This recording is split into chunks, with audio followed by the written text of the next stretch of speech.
दोस्तों, एक सवाल मुझसे अक्सर पूछा जाता है, डायबिटीज़ में इंसुलिन क्यों लगाते हैं। सबसे पहला ये जानें कि डायबिटीज़ होती क्यों है।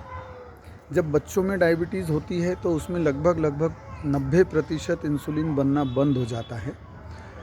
उसको ऐसे समझें कि किसी व्यक्ति में प्रतिदिन 100 यूनिट इंसुलिन बनता है और वो 90 यूनिट तक ख़त्म हो जाता है, सिर्फ 10 यूनिट बनने लगता है, उस वक्त उसे इंसुलिन की ज़रूरत होती है।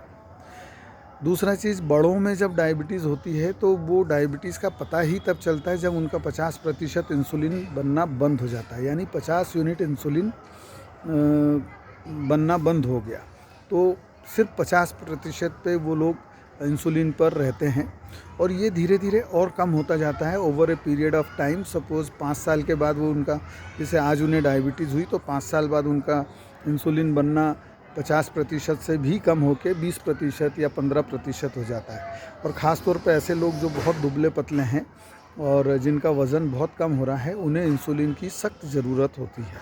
तो कहने का तात्पर्य है कि इंसुलिन की कमी से डायबिटीज़ होती है, तो इंसुलिन ही उसका एकमात्र इलाज होता है।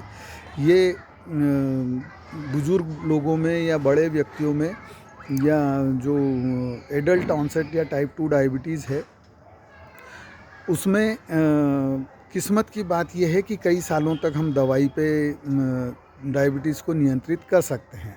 परंतु इंसुलिन से घबराएं नहीं, क्योंकि इंसुलिन डायबिटीज़ के मरीज़ों का सबसे अच्छा दोस्त होता है। तो इंसुलिन की ज़रूरत कभी भी किसी भी डायबिटीज़ के मरीज़ को पड़ सकती है और उससे डरना नहीं चाहिए। उससे ये नहीं सोचे कि डायबिटीज़ अंतिम स्टेज में आ गई। डायबिटीज़ जब भी होती है तो ये मान के चलिए कि इंसुलिन आपको लगेगा। जितने दिन नहीं लगे वो आपकी खुशकिस्मती है। Thank you.